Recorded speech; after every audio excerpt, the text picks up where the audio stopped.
बहुत समय पहले की बात है। एक शांत और सुंदर गांव में एक बुद्धिमान बुद्ध भिक्षु रहते थे, जिनका नाम अजय था। अजय अपने ज्ञान, धैर्य और मौन के महत्व को समझाने के लिए जाने जाते थे। वो अक्सर गांव वालों को सिखाते थे कि चुप रहना कैसे हमारे जीवन में शांति और संतुलन ला सकता है। गांव में एक युवा व्यक्ति रहता था, जिसका नाम ईशान था। ईशान बहुत ज़्यादा बातूनी और गुस्साई था। वह हर समय बड़बड़ाता रहता, चाहे उसकी बातों को कोई सुने या नहीं। उसकी आदत थी कि वो किसी भी चर्चा में अपनी राय देता, चाहे वो सही हो या गलत। उसकी इस आदत से ही लोग बहुत ज़्यादा परेशान रहते, लेकिन वो खुद इस बात को नहीं समझता था।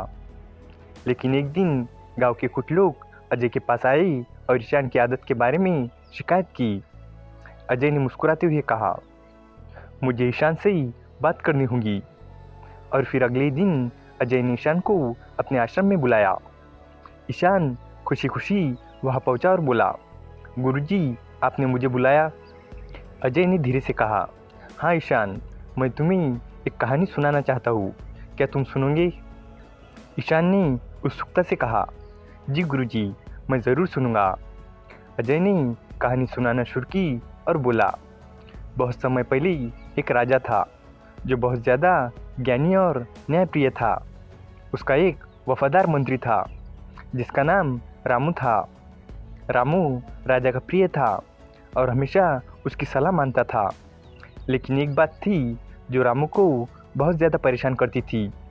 राजा की आदत थी कि वह छोटी बड़ी बात पर तुरंत प्रतिक्रिया देते थे। राजा को बहुत ज़्यादा बोलने की आदत थी, चाहे वो आवश्यक हो या नहीं। और फिर रामू ने सोचा कि राजा को चुप रहने के महत्व के बारे में सिखाना चाहिए। और फिर एक दिन रामू ने राजा से कहा, महाराज, मैं आपको एक महत्वपूर्ण बात बताना चाहता हूँ। राजा ने कहा, बिल्कुल बताओ रामू।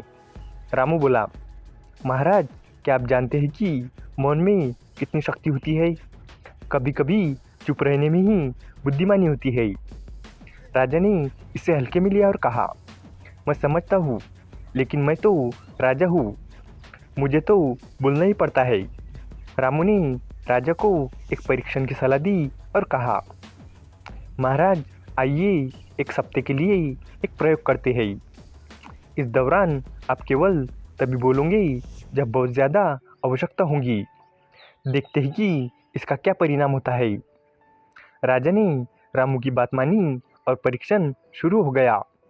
अगले कुछ दिनों में राजा ने पाया कि जब वो कम बोलता है तो लोग उसकी बातों को अधिक गंभीरता से लेते हैं।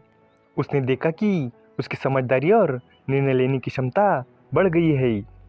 राजा ने महसूस किया कि जब वो चुप रहता है तो उसे सोचने और सही निर्णय लेने के लिए ज़्यादा समय मिलता है और वो अपनी गलतियों को भी बेहतर ढंग से समझ सकते हैं। इस प्रयोग के अंत में राजा ने रामू को बुलाया और कहा, रामू, तुम सही कह रहे थे, चुप रहना वास्तव में बहुत ज़्यादा महत्वपूर्ण है। मैंने देखा कि इससे मुझे शांति और संतुलन मिलता है। रामू ने मुस्कुराते हुए कहा, महाराज, ये सच है कि कभी कभी चुप रहना ही सबसे बड़ी बुद्धिमानी होती है। मौन में शक्ति होती है और यह हमें आत्मसंयम और समझदारी सिखाता है। और फिर ईशान ने गहराई से सोचा और फिर अजय की ओर देखा और कहा, गुरुजी, क्या आप ये कहना चाहते हैं कि मुझे भी कम बोलना चाहिए और चुप रहना सीखना चाहिए? अजय ने धैर्यपूर्वक कहा, हाँ ईशान, चुप रहने से हमें कई फायदे मिलते हैं। जब हम चुप रहते हैं तो हम अधिक सुन सकते हैं, अधिक समझ सकते हैं और सही निर्णय ले सकते हैं। इससे हमारी सोचने की क्षमता बढ़ जाती है और हम आत्मसंयम सीखते हैं। ईशान ने कुछ देर सोचा और कहा, गुरुजी, मुझे समझ आ गया है। मैं अपने बोलने की आदत को सुधारने का प्रयास करूंगा और अधिक चुप रहने का अभ्यास करूंगा। अजय ने मुस्कुराते हुए कहा, ये तुम्हारे जीवन के लिए एक महत्वपूर्ण कदम है। याद रखो, मौन में बहुत ज़्यादा शक्ति होती है। यह हमें आत्मसंयम, धैर्य और समझदारी सिखाता है। और फिर ईशान ने अजय के पाँव छूकर आशीर्वाद लिया और संकल्प किया कि वो अपने बोलने की आदत को सुधारने का प्रयास करेगा। और फिर उसने अपने शब्दों का सही उपयोग करने और सोच समझ कर बोलने का अभ्यास करना शुरू किया। और धीरे धीरे उसके जीवन में बहुत बदलाव आने लगा। उसके संबंध सुधरने लगे और लोग उसे सम्मान और प्रेम देने लगे। अजय ने ईशान को देखकर गर्व महसूस किया और सोचा कि अगर हर व्यक्ति चुप रहने के महत्व को समझे और इसका पालन करे तो ये दुनिया कितनी सुंदर और शांतिपूर्ण हो सकती है। चुप रहने के फायदों को पहचान कर ईशान ने अपने जीवन को सकारात्मक दिशा में बदल दिया और एक नई शुरुआत की।